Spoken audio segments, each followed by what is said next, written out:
Geneva ক্যাম্পের ভিতরে মাদক সম্রাট পিচ্চি রাজা নামে একজন মাদক সম্রাট রয়েছে। এই মান্নানকে এলাকাবাসী আশেপাশের লোকজন বলছিল যে এই মান্নান হচ্ছে পিচ্চি রাজার ক্যাশিয়ার। আমরা র্যান্ডমলি যখন গ্রেপ্তার করার পরে যাচাই বাছাই করে কিন্তু আমরা সবাইকে সবার মামলা সবাইকে চালান দেই না। আমরা এরকম যাচাই বাছাই করে যারা দেখি আসলে দিনমজুর, যাদের মধ্যে কোনো প্রিভিয়াস রেকর্ড নেই এবং যাদের এগেনস্টে কোনো কমপ্লেন নেই, তাদেরকে কিন্তু আমরা ছেড়ে দিই। মুচলেখা নিয়ে তাদেরকে আমরা ছেড়ে দেই। কেবলমাত্র যারা এসব কাজের সাথে জড়িত, বিভিন্ন সংবাদ মিডিয়াতে আপনাদের অনুসন্ধানী প্রতিবেদনে যাদের ছবি এসেছে, সিসিটিভি ফুটেজ দেখে যাদেরকে এরকম কর্মকাণ্ড করতে দেখা গেছে, তাদেরকে শেষ পর্যন্ত আমরা আদালতে সমর্পণ করি। বাংলাদেশের একমাত্র স্মার্ট সিটি বসুন্ধরা এখন আরো নিরাপদ, আধুনিকতায় আরো এক ধাপ এগিয়ে। আপনি যদি আরেকটু ডেপথে গিয়ে দেখবেন, দিনের বেলায় কিন্তু মূলত আপনার এই সন্ত্রাসী যারা আছে, যারা এরকম মাদক বিক্রি করে, গুরুতর অপরাধী যারা, তারা কিন্তু দিনের বেলা থাকে না। তারা মেইনলি রাতের বেলায় আসে, রাতের বেলায় মাদক বিক্রি করে এবং ভোর রাতের দিকে তারা চলে যায়।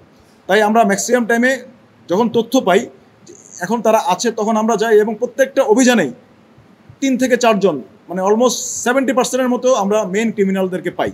আজকে যেমন আপনারা দেখেছেন যে 4 জনকে আমরা গ্রেপ্তার করেছি, এখানে কিন্তু নিরপরাধ কেউ নেই।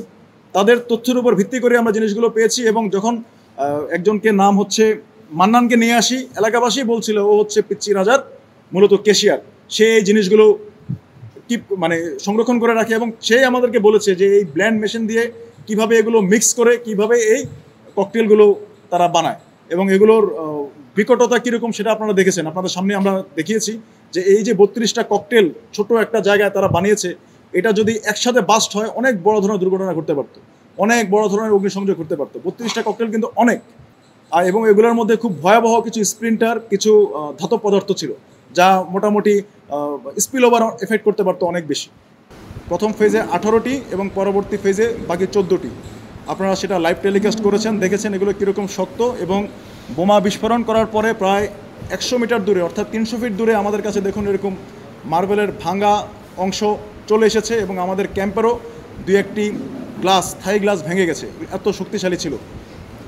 এগুলো আমরা জব্দ করে নিয়ে আসি, যা আপনাদের ডানে এখানে রক্ষিত আছে। দেখতে পাচ্ছেন আপনারা যে গান পাউডার, কিছু অনেকগুলো সিমেন্ট, তারপর এগুলো শক্ত করার জন্য পুডিং, ক্রসটেপ এবং অনেকগুলো স্প্লিন্টার সদৃশ আয়রন স্মল বল এবং মার্বেল পাথর।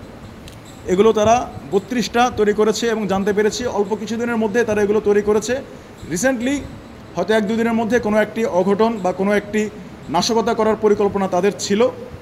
আমরা সর্বমোট 4 জনকে গ্রেপ্তার করতে পেরেছি। এই 4 জনের নাম, একজন হচ্ছে রিয়াজ, একজন যার বয়স 26, একজনের নাম শিশু যার বয়স 35, একজনের বয়স শুভ যার বয়স 33 এবং ওই স্পট থেকে একজনকে পাই যার নাম মান্নান, বয়স 28।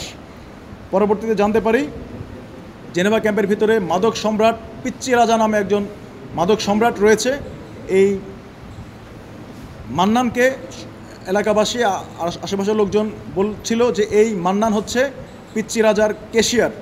তার মাদক এবং তার অন্যান্য বোমা এবং অস্ত্র সামগ্রী সে রক্ষা করে এবং গুচ্ছিত করে রাখে। এবং আমরা অন স্পটে মান্নানকে হাতে নাতে পাই এবং তার মাধ্যমে আমরা জানতে পারি যে এগুলো আসলে কিভাবে মিশ্রণ করে কিভাবে বানায়।